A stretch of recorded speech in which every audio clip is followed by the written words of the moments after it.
Today is the beginning of NashCon, which is awesome. If you're wanting to watch some games over the weekend, the Professional Casual Network is here to stream some of those games, and I will be sure to have a link down in the description of this video, along with a link to Longshanks, where you can see how all of the participants are doing, what their lists are, and so on. All of that to say, after this crazy week and Gen Con, the Guild will be taking a break for the last full week of August. No new video or podcast, but no worries, we will be back in force the following week. But enough about all of that, let's talk about Malekith. There has been a lot of discussion and posts on different social media spaces about how Malekith is power creep, how he is broken, how he kills 3 models a turn, and so on. So I want to address those issues with some of the issues that Malekith himself faces, and then an overall summary at the end that hopefully makes a good closing argument for my thoughts on the new model. So the first reason Malekith is broken is his turn 1 Alpha Strike. Malekith can move past the middle of the board and throw a 7-die energy attack with a Wild Pierce against an enemy that is within this massive range. Additionally, when this attack deals damage, on this first attack Malekith will also get to throw the enemy character short thanks to the second part of his Ferocity superpower.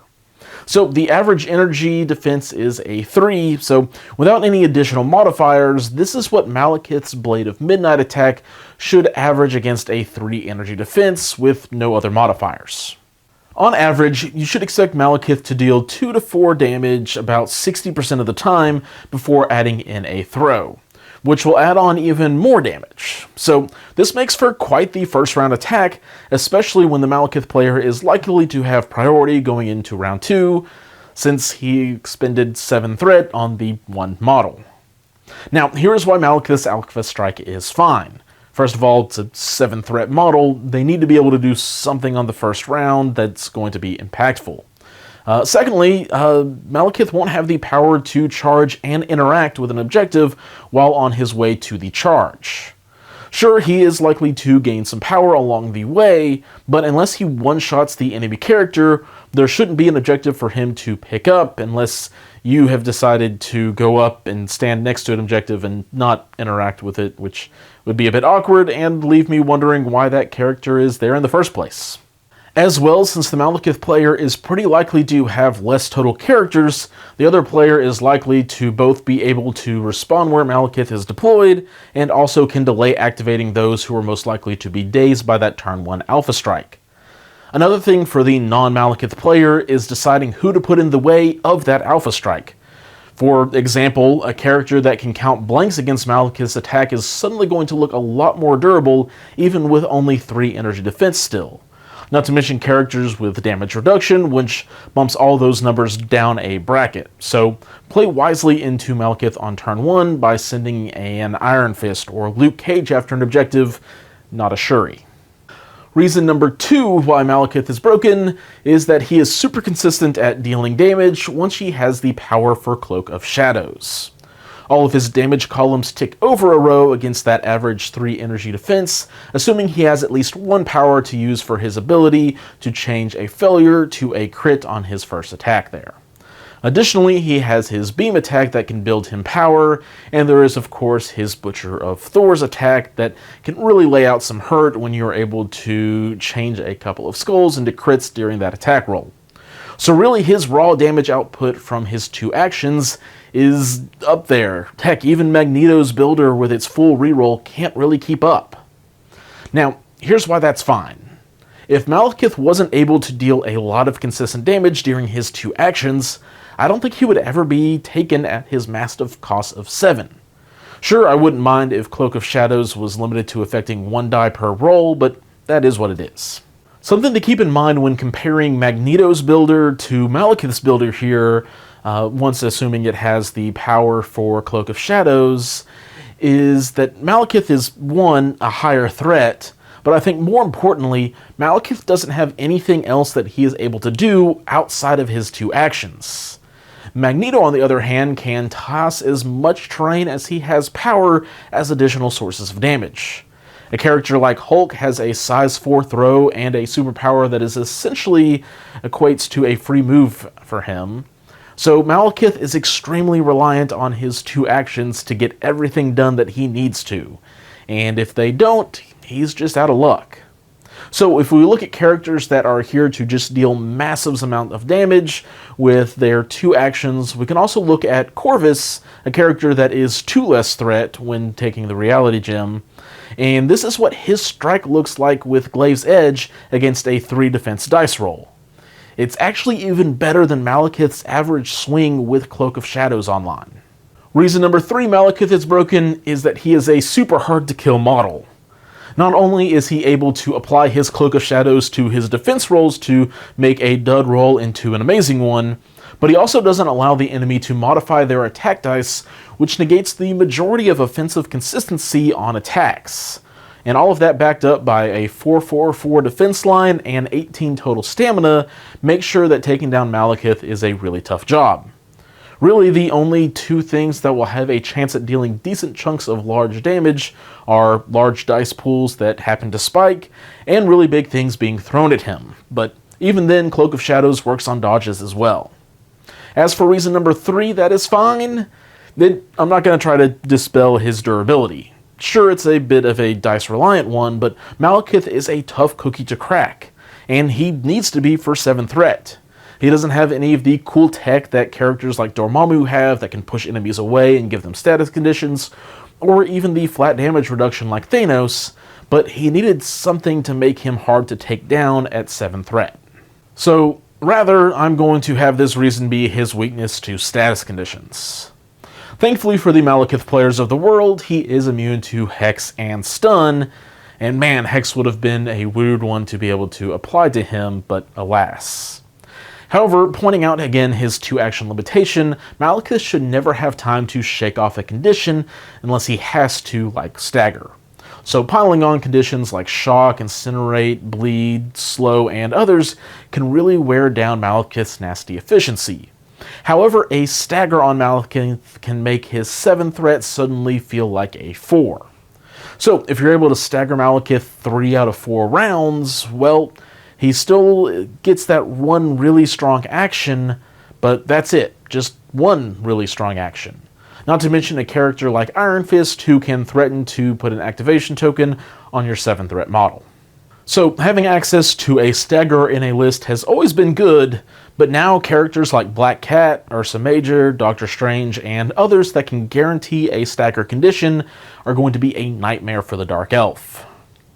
Argument number 4 that Malekith is broken is that you shouldn't have to make choices during list construction based around 1 model or you will play at a major disadvantage. This is an argument that I have seen a few different times and I just don't fundamentally agree with it. Marvel Crisis Protocol has a pretty large scope just based on the number of different characters that can go into every single list out there.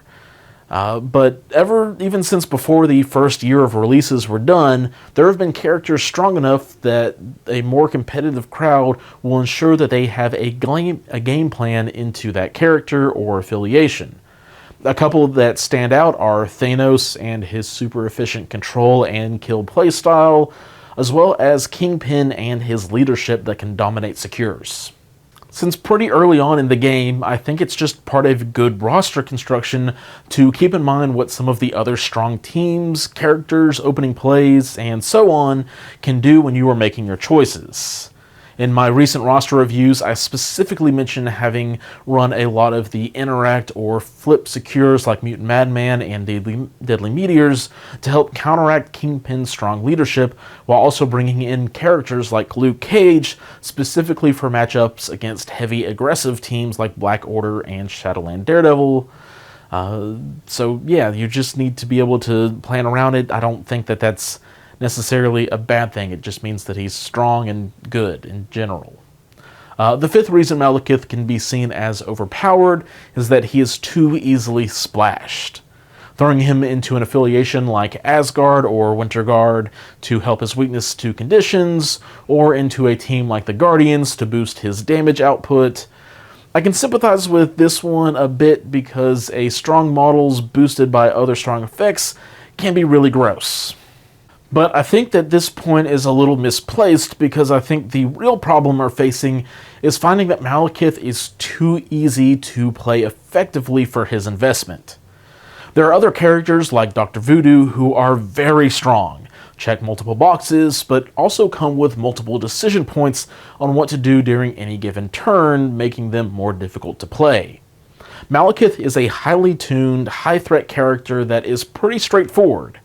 The toughest part of his activations is figuring out who you want him to go and kill, and that makes him pretty easy to put onto the table with even just 2 casual players, and for him to become a killing machine just as much as he would be in the hands of a competitive player.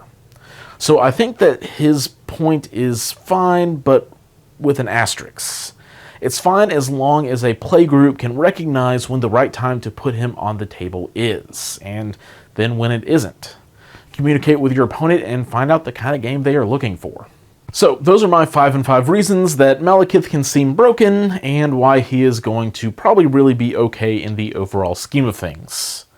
A couple of other things I want to tack on here at the end that didn't really have a point to mention them earlier is that you have to keep in mind that Malekith is a whopping 7 threat.